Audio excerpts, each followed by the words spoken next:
Hola, ¿qué tal? Hoy les quiero platicar un poco de qué es lo que se ve en un curso de mecánica cuántica, bueno, en particular de física cuántica, porque les quiero hablar del temario de la materia que yo llevé en quinto semestre, que se llama Introducción a la Física Cuántica, que justamente es la primera introducción que se da a la cuántica en la carrera. Entonces quiero platicarles realmente qué es lo que se ve, porque, bueno, a mi parecer la mecánica cuántica es una rama que se presta mucho a la divulgación. Entonces llegas ya con ciertos conceptos preconcebidos de la materia, que si teleportación, que si efecto túnel y cosas así. Y realmente, al menos yo no sabía qué es lo que iba a ver. Entonces les voy a contar qué es lo que yo vi en mi curso. Mi curso se dividió en 5 grandes secciones, ¿ok? Que son mecánica cuántica primitiva, formalismo y ecuación de Schrödinger, primeros sistemas cuánticos, átomo de hidrógeno, que esta es la sección más extensa y una de las más importantes, de hecho, del curso. Y finalmente, sistemas de muchas partículas o sistemas más complejos, como lo quieran llamar. Entonces les diré qué es lo que se ve principalmente en cada sección para que se den una idea por si quieren buscar los conceptos o investigar un poco por su cuenta. Empecemos con la primera sección, que es la mecánica cuántica primitiva. En esta sección lo que se busca es plantear la idea de la cuantización y ver de dónde surge. Aquí el primer tema que se estudió fue la catástrofe ultravioleta, que es que se estudia el espectro de emisión de radiación electromagnética de un objeto físico que se llama cuerpo negro, ¿ok? Que es un objeto idealizado, que su función es básicamente absorber todo tipo de radiación que incida sobre él y bueno, después va a emitir. Y es este estudio, y es justamente aquí, en su estudio, cuando se da la primera idea de cuantización, porque la teoría electromagnética clásica, que había hasta ese entonces, no pudo describir su comportamiento. Y no fue sino hasta 1900 con Max Planck y la idea de la cuantización que se pudo resolver usando justamente esta idea totalmente novedosa que era la cuantización de la energía, pero que no se tomaba como algo físico real, sino era como un artilugio para poder resolver este sistema, ¿no? Y bueno, esta fue la primera idea de cuantización. Se resuelve con la hipótesis de Planck y se llega a la fórmula, bueno, la ecuación de radiación de Planck del cuerpo negro. Y de ahí se estudia después dos efectos que plantean y cimentan ya la idea de la luz como partícula. ¿Por qué? Porque en la teoría electromagnética clásica, y verán que estoy diciendo esto mucho en la primera sección, la teoría electromagnética clásica ya había establecido con el experimento de Young que la luz se comportaba como una onda. Pero ¿qué pasa? Que habían algunos efectos que no se podían resolver con esto, en particular dos efectos, que uno es el efecto fotoeléctrico y el otro fue el efecto Compton. Estos efectos solamente se pueden resolver si se estudia la luz como una partícula. Y aquí es donde entra la genialidad de Einstein de usar la idea de Planck de la cuantización de la energía y aplicarla a la luz al efecto fotoeléctrico, que era un efecto que ya se conocía, que es que se le hace incidir luz a un metal, por ejemplo, y el metal va a percibir cierta corriente. Es decir, se van a desprender unos fotones que se llaman de hecho fotoelectrones. Y este efecto tiene algunas inconsistencias en la teoría electromagnética que no se podían resolver. Por ejemplo, ¿por qué a partir de cierta frecuencia sí habían fotoelectrones, pero abajo no? Este tipo de cosas los resuelve la cuantización de la energía con la idea de Einstein. Y se cimenta ya la idea como de que la luz es una partícula, pero también una onda, como que ya sale en las dos ideas. De igual manera el efecto Compton, que se tiene un electrón, se le echa luz y se ve qué pasa, ¿no? Esto igual se resuelve con la idea de que la luz es una partícula, y aquí ya queda clara esta dualidad. Finalmente, se entra la parte de los primeros estudios del átomo. Con el experimento de Rutherford se descubre el núcleo, se estudió cómo se dio el experimento, qué condiciones, qué hipótesis usó Rutherford, y bueno, se vio lo del núcleo. De nueva cuenta, la teoría electromagnética aquí dijo, ¿sabes qué? Tu modelo no funciona, es inestable. ¿Por qué? Porque una carga cuando es acelerada va a emitir radiación. Ajá. Y lo que pasa en el modelo de Rutherford es que se tiene el núcleo y el electrón orbita. Como está orbitando, tiene una aceleración centrípeta. Entonces, lo que debería de pasar es que el electrón va perdiendo energía conforme va girando y terminaría estrellándose en el núcleo. Esto no pasa, Entonces el modelo se descartó. Después llegó el modelo de Bohr y bueno, cambió toda la perspectiva del átomo con su modelo. No voy a entrar en detalle en este modelo porque ya hay un video sobre esto. Y aquí en el canal se los dejo aquí por si lo quieren ver. Pero planteó unas ideas y llegó a unas conclusiones muy importantes sobre la cuantización en el átomo. ¿Ok? Aquí acabó la primera sección. Como verán, es como una introducción de las ideas de la cuántica y qué resultados da a primera instancia, con matemáticas pues no muy extrañas, ¿no? Después está la sección de formalismo y ecuación de Schrödinger. La primera parte de esta sección fue plantar ya la matemática, o una parte de la matemática que se usa en todo lo que resta del curso. Y la parte más importante es la notación de Dirac y los espacios de Hilbert, ¿ok? Los espacios de Hilbert son un tipo de espacio vectorial que cumple ciertas características, cuyos elementos se van a llamar estados, ¿ok? ¿Por qué? Porque antes de esta sección, como que ahí en medio, se vio la interpretación de Copenhague, donde se plantean estos principios sobre los cuales se va a fundar ya la mecánica cuántica.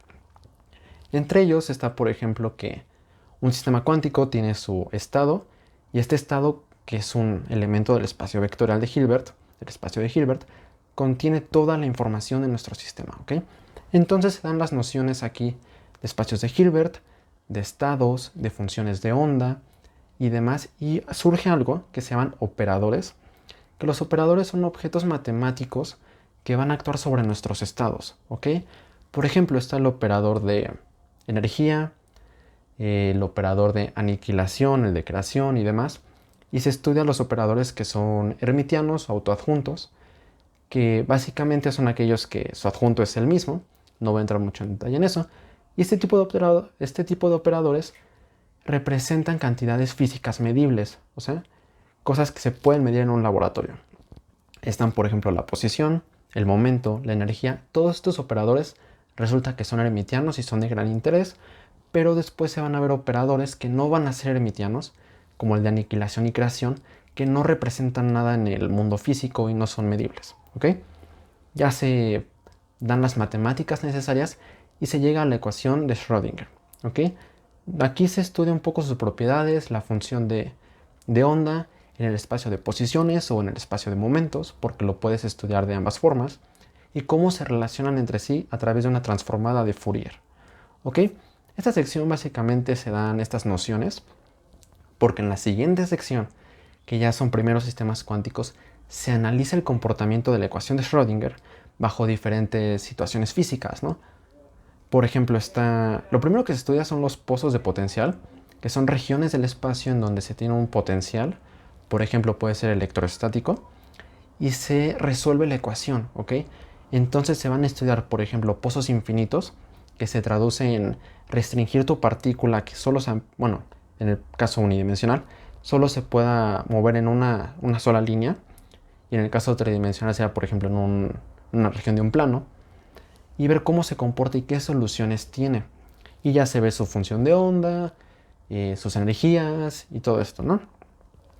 Después se pasa con esto de los pozos, a pozos ya finitos, ¿ok? Ya no son infinitos, sino finitos. Aquí se dan dos resultados muy, muy interesantes, que son el efecto túnel y, por ejemplo, el oscilador cuántico también se estudia. Pero el efecto túnel lo que nos dice básicamente es que tú tienes tu partícula en una región, hay un pozo de potencial y aquí hay otra región. Entonces, cuando tú estudias las soluciones como ondas, que resultan ser ondas planas, son muy similares a ondas planas monocromáticas las soluciones, lo cual es muy interesante. Pero lo que pasa es que tu partícula en la zona donde no hay potencial está oscilando. Bueno, está descrito por una onda, ¿no? Que, ojo, aquí quiero platicar esto después porque es muy común confundirse. No es una onda física, sino que la onda está representada por un objeto, que es la función de onda, que también representa una amplitud de probabilidad, ¿ok? No es que la partícula sea una onda como tal y que esté oscilando, sino que tu amplitud de probabilidad describe una onda. Ajá. En la región donde no hay potencial, llega un pozo de potencial, decae y después en otra región sigue oscilando. En el caso clásico, si aquí hay un potencial y tu partícula no tiene energía para pasar, pues no pasa, ¿no? Pero en el caso cuántico, lo que pasa es que podría suceder que la partícula de repente tú mides y está del otro lado. Eso se le llama efecto túnel y sirvió para describir algo que es el decaimiento alfa nuclear. Como pudo describir el decaimiento alfa nuclear, que es algo que ya se conocía, se entendió que estaba bien el efecto túnel y que sí era un efecto físico real. Aquí que es muy interesante porque desafía totalmente nuestra intuición clásica, porque somos seres clásicos, vivimos y percibimos un mundo clásico. Entonces el pensar que una partícula está en una región del espacio, tiene una barrera enfrente que no puede cruzar y hay otra región y de repente mide si está en la otra región es como, ¿qué está pasando aquí, no? Ese es el efecto túnel, quiero platicar después, voy a hacer un video sobre efectos cuánticos. Y de aquí se pasa al oscilador cuántico. Muchos ya conocerán el oscilador armónico, el caballito de batalla de los físicos. Y hay un caso cuántico. Entonces se estudian sus propiedades aquí, sus niveles de energía, cómo su potencial es un pozo. Y esto implica que las energías están como ligadas, ¿no? Sus niveles de energía y demás. Y aquí se puede estudiar el oscilador armónico de dos maneras, que es a través de operadores. Y aquí surge el operador de aniquilación y el de creación. O de una manera como más de ecuaciones y salen cosas como los polinomios Hermite. El Griffiths y el Luis de la Peña me parece que hacen las dos formas. Yo lo vi de las dos formas justamente. Y es muy interesante ver el oscilador armónico cuántico, porque después como que se asocia un poco con un modelo atómico. Y aquí llegamos a la cuarta sección, que es la del átomo de hidrógeno, que es la más extensa, porque el propósito de todo este curso y de este surgimiento de la cuántica es entender el mundo atómico. Se preguntan, pues Bohr ya hizo su modelo, que fue un éxito, le dieron un Nobel, ¿qué más hay que estudiar? Bueno, ¿qué pasa cuando tú tomas, por ejemplo, una función de onda y se la quieres asociar a un electrón en un átomo? ¿Cómo se comporta? ¿Cómo podemos describir al átomo de esta manera? Y entonces se llega a algo que es el problema de los dos cuerpos. Se plantea la ecuación de Schrödinger para el caso de dos cuerpos, que en el modelo atómico, o en el caso atómico, el hidrógeno será el protón y el electrón.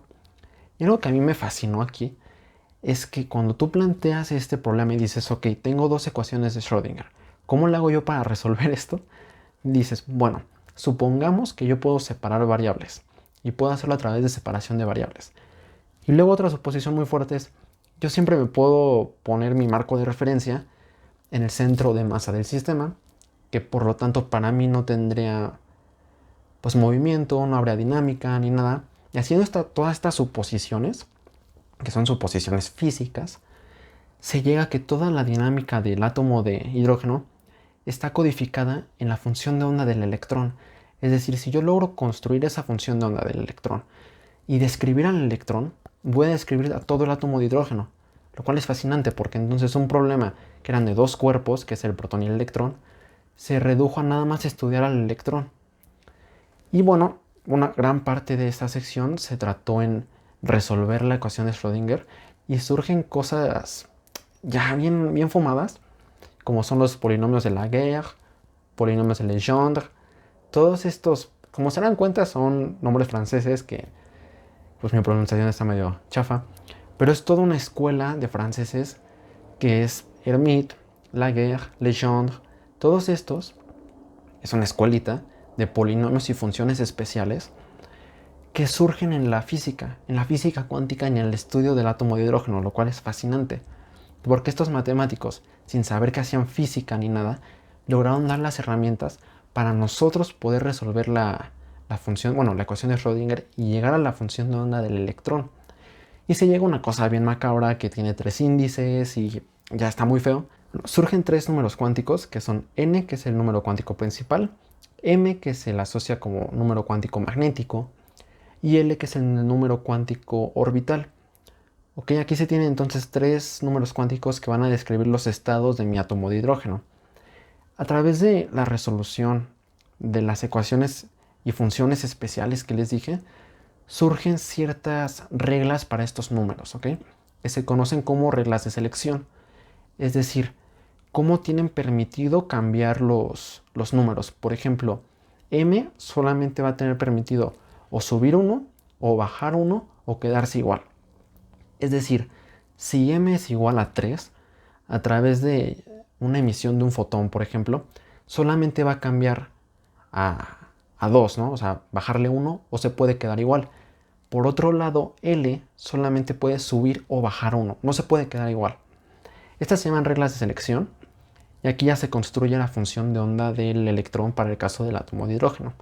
Lo que sigue es las bases de la teoría del momento angular, porque surge un experimento muy importante que es el experimento de Stenger-Lagh, que resulta que necesitamos otro número cuántico, que es ese, porque por alguna extraña razón el electrón como que muestra un momento magnético intrínseco, ¿ok?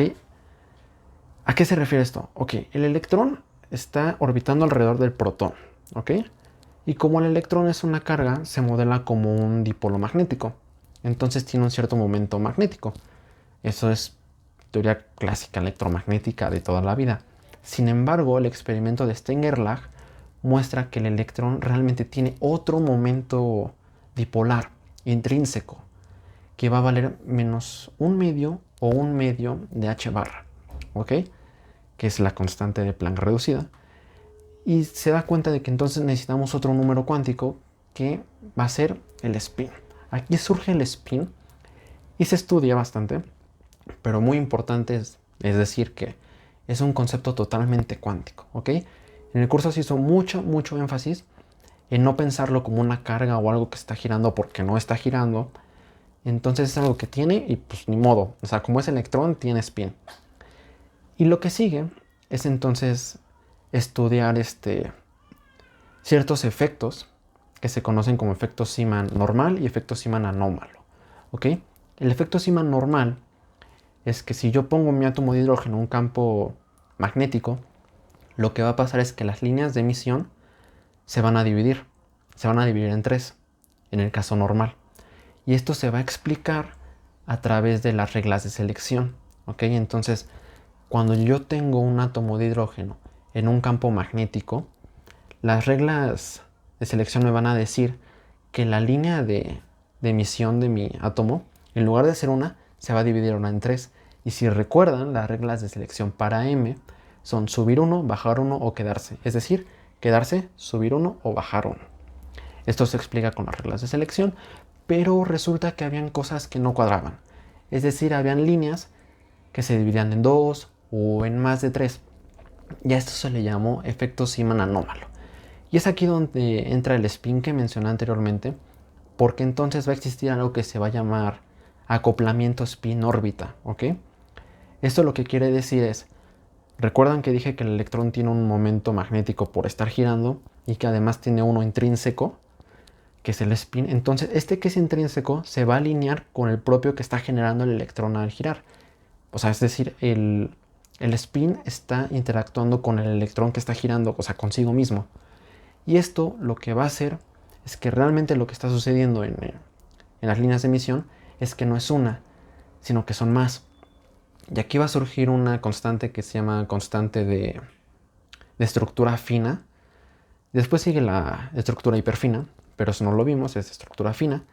Y entonces resulta que el spin está afectando las líneas de emisión de mi átomo. Y con esto entramos al efecto Zeeman anómalo. Es decir, ya vamos a estudiar por qué hay líneas del espectro de emisión que se dividen en 3 o en 2 o en 5 o en más. Y se debe al spin. Se construye entonces el hamiltoniano con el hamiltoniano del átomo de hidrógeno, el del campo magnético que se parece un poco al efecto Zeeman normal y al acoplamiento spin-órbita. Entonces se tienen 3 factores en el hamiltoniano y con esto se puede describir ya el efecto Zeeman anómalo. Como se dan cuenta, esta sección fue muy extensa. Se estudia mucho el átomo de hidrógeno y se hace mucho énfasis porque surgen resultados muy importantes, los números cuánticos, el spin y demás. Pero aquí acaba esta sección. Ok, la última sección, que es la parte de muchas partículas o sistemas más complejos, lo primero que se estudia es el principio de exclusión de Pauli, ¿ok? Que estaba en la interpretación de Copenhague. Y lo que se hace aquí, porque ya se formula de otra manera, es que se hace una división en partículas, que es bosones y fermiones según su spin. Y los fermiones no van a poder tener los mismos números cuánticos, ¿ok? Es decir, y esto se ve en el átomo de hidrógeno, van a poder tener el mismo spin o estar en el mismo nivel de energía y demás. ¿Por qué? Porque la función de onda que describe a un fermión va a resultar que es totalmente antisimétrica. Entonces, si tú metes otro con los números cuánticos iguales, pues como que no hay nada porque se cancelan entre sí. Y eso es el principio de exclusión de Pauli, ¿ok? Que ayudó pues a describir la tabla periódica. Y así hizo la división en fermiones y bosones. Y se introdujo al final otro operador, que es el operador de densidad, que resulta que también se ve como una matriz. Pero este operador lo que nos permite es describir sistemas que no pueden ser descritos con un único estado. ¿Recuerdan que dije eso en la segunda sección? Entonces, cuando tú tienes sistemas que tú no vas a poder asociar a un único estado, resulta que necesitas al operador de densidad, que es una matriz también, y esto nos va a ayudar a estudiar sistemas pues, más complejos, de más partículas, y que no pueden ser descritos por un estado, que es lo más importante, ¿ok? Bueno, pues eso fue básicamente y a grandes rasgos todo lo que se vio en mi curso de IFC. Y obviamente después en séptimo semestre sigue el curso de mecánica cuántica, que ya es la de niños grandes. Pero este fue el primer acercamiento a la cuántica. Si hay algún tema que les haya interesado, en serio, búsquenlo, investiguen. Ármense de curiosidad porque van a encontrar resultados en la cuántica muy muy interesantes, de los cuales después platicaré, no se preocupen. Pero quería comentarles esto que fue pues mi temario, por si a ustedes les interesa la cuántica, para que vean más o menos qué es lo que se ve realmente. Bueno, espero que les haya gustado el video, que les haya servido, y pues espero verlos en el siguiente video.